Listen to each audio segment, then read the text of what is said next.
Assalamualaikum warahmatullahi wabarakatuh. Apa kabar kalian? Semoga kalian baik-baik saja dan tetap diberikan kesehatan oleh Allah Subhanahu wa Ta'ala. Bantu channel kami dengan cara subscribe dan tekan tombol lonceng kalian. Terima kasih. Semoga kisah ini bermanfaat. Mengarungi kehidupan rumah tangga memang dihadapkan dengan sekelumit permasalahan. Tak terkecuali permasalahan ekonomi sering sekali menjadi pemicu retaknya rumah tangga pasangan yang sudah menikah. Kisah haru pun dialami oleh Pak Sutri yang telah dikaruniai 3 orang buah hati yang masih mungil. Karena desakan ekonomi, sang suami pergi mencari nafkah dan meninggalkan istri dan ketiga buah hatinya. Namun setelah 3 tahun berlalu, kenyataan memilukan harus terbongkar saat sang istri dan mertuanya memergoki tempat sang suami tinggal selama bekerja. Selanjutnya apa yang terjadi? Seperti sripoku.com kutip dari cerpen.co.id, berikut kisah selengkapnya. Aku dan suamiku telah menikah selama 7 tahun. Karena kita sama-sama berasal dari kota kecil, pandangan kami berdua pun selaras. Suamiku bukanlah orang kaya, tapi dia memiliki sifat yang jujur, berkualitas, dan pekerja keras. Dulu sewaktu pacaran, dia pernah berkata padaku, "Aku harus menghasilkan banyak uang supaya suatu saat kita telah menikah, aku bisa membahagiakan kamu." Perkataan dari kesungguhannya benar-benar membuatku tertegun, hingga aku pun mantap menerimanya menjadi suami. Belum lama ini kami dikaruniai seorang anak perempuan. Namun ketika anak perempuan kami sudah mulai bisa berbicara, ibu mertua mendesak kami untuk memiliki bayi lagi, dan pastinya diharapkan laki-laki. Sebenarnya aku sendiri belum ingin punya anak lagi karena kondisi keluarga yang sedang sulit. Tapi Tuhan mendukung kami dan memberikan kami seorang anak laki-laki yang sangat imut. Tapi kenyataan tetaplah kenyataan. Setelah memiliki anak kedua, beban ekonomi kami semakin berat. Meski mertua memperlakukan kami dan anakku sama, tapi sebenarnya kami sangat kesulitan menanggung beban kehidupan. Suatu hari suamiku berkata, "Istriku, hidup kita sulit. Beban ekonomi keluarga kita cukup besar. Aku dengar di desa lain ada orang pergi kerja ke luar kota.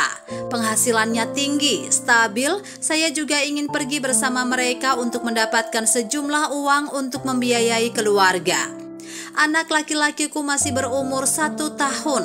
Kali ini dia mau pergi selama 3 tahun. Aku benar-benar tidak setuju, tapi tidak ada cara lain. Aku harus menganggukkan kepala, membiarkan dia pergi untuk mencari nafkah untuk keluarga. Selama 3 tahun sejak dia pergi, aku juga tidak pernah mengunjungi ibuku. Dan meski aku ingin sekali mengunjungi suamiku untuk mengetahui kondisinya, aku selalu tak bisa. Karena di rumah ada 2 anak dan mertua yang sudah tua. Aku hanya bisa menunggu bayangannya muncul dan mendengarkannya melalui telepon yang sangat jarang. Suamiku tidak pernah pulang selama 3 tahun, tapi dia selalu mengirim uang setiap bulan. Meski jumlahnya tidak banyak, tapi dia masih ingat rumah. Waktu terus berlalu, anak-anakku sekarang sudah masuk taman kanak-kanak. Biaya juga semakin meningkat, ditambah lagi penyakit ibu mertua yang jadi sering kambuh setiap hari. Ibu mertua harus sering minum obat. Uang yang dikirim tidak cukup untuk membiayai semuanya. Jadi aku pun bekerja di tempat penitipan anak sebagai penghasilan tambahan. Anak-anakku sering bertanya, Mama kemana? Kenapa Mama dan Papa jarang di rumah?" Mendengar pertanyaan anakku yang polos membuatku sedih, tapi juga tidak tahu bagaimana cara menjawabnya. Aku tidak tega memberitahu mereka bahwa ayah mereka sudah pergi lama. Dia telah pergi selama beberapa tahun dan belum pernah kembali lagi. Anak-anak pun bahkan sudah sampai lupa sama wajah ayahnya sendiri. Hal yang paling aku khawatirkan adalah aku tidak ingin anakku sedih. Aku harus tegar. Suatu hari ibu mertuaku sedang terlihat sehat dan anak-anak juga sedang libur sekolah. Jadi ibu mertuaku diam-diam memberi kami kejutan, yaitu mencari suamiku. Kami naik kereta api dan memakan waktu 2 hari. Sesampainya di sana aku menelponnya dan dia terdengar kaget seperti tak percaya bahwa aku, ibu dan anak-anak datang menemuinya. Baru setelah mendengar suara ibu dan anak-anak dia baru percaya. Dia pun memesankan kami mobil untuk menjemput kami. Setelah beberapa lama menunggu, taksi itu datang dan membawa kami ke tempat yang lumayan jauh, seperti di pinggir kota. Ketika sudah sampai, aku melihat suamiku berdiri di sana. Matanya memerah, bibirnya setengah terbuka seolah hendak mengatakan sesuatu tanpa berkata apa-apa. Sebelum pergi menemuinya, aku pikir aku akan mengatakan banyak hal, banyak bertanya padanya. Tapi sekarang setelah melihat suami tercintaku yang selama bertahun-tahun tidak bertemu, aku tersedak dan tidak mampu mengatakan apa-apa selain diam sambil menatapnya. Air mata mengalir di pipiku, samar-samar aku sadar dia sangat kurus, wajahnya terlihat sangat lelah.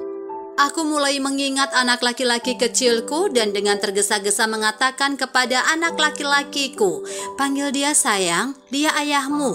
Suamiku melihatnya dan memeluk anaknya, ada sangat banyak tekanan dan kerinduan untuk dilepaskan. Setelah itu dia membawa kami ke suatu ruangan.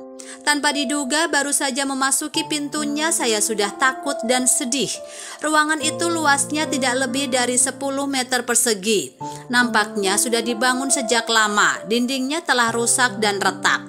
Perabotan di ruangan itu tidak lebih dari sebuah tempat tidur dengan selimut katun tua, kompor listrik dan sebuah kursi. Bajunya masih di pojok, bahkan toilet pun sudah tidak ada lagi. Dia tidak sendiri, mungkin karena penghematan biaya dia berbagi tempat tinggal itu bersama seorang rekan kerja. Baik ibunya dan aku sangat terkejut oleh pemandangan di depan kami. Sungguh tak dapat dipercaya bahwa selama bertahun-tahun hidupnya sangat menyedihkan. Kami tinggal bersamanya selama sekitar 1 minggu dan kemudian sebelum pergi dia berjanji pada anaknya, "Tahun ini ayah pasti akan pulang. Ayah akan membawa mainan untuk kalian." Wah, perjuangan seorang suami demi menafkahi istri dan ketiga buah hatinya sungguh luar biasa. Bagaimana menurut kalian?